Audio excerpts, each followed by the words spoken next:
I had got an email saying, this Spike Lee and I wanted to talk with you. I thought it was a fake email, so I didn't respond. Let me just grab a pen, a good pen. Not that one. Today we're going to talk about punchlines, but we're going to talk about the kind of punchlines that are not intended to be funny.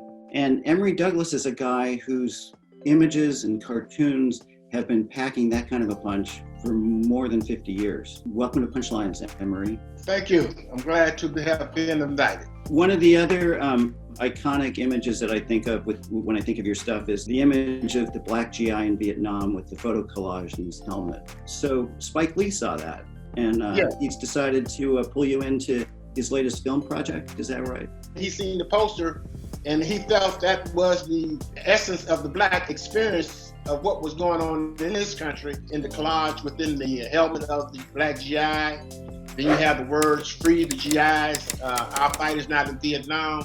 We've reached this tipping point, or maybe it's a breaking point, in terms of a lot of protest about racial relations in America. And meanwhile, we've got someone in the White House who's talking a lot about law and order. He's even talking a lot about the silent majority. And I was thinking this might ring some bells for you. Does this remind you of another time? Oh yeah, it does. It does. I mean, you got gangsters in the White House with that in mind, and the COVID-19 bringing about the pressures that it has put on the quality of life for everyone.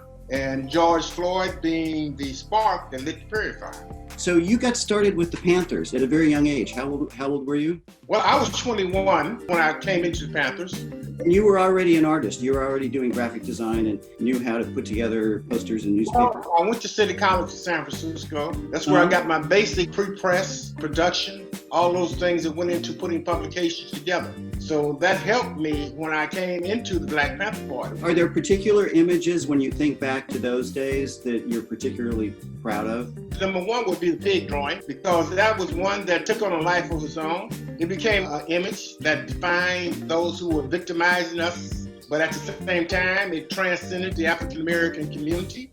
People say history may not repeat itself, but often it rhymes. And right now, the times are really rhyming with your work again. It has survived the test of time by the very fact that as much as things change, some things stay the same.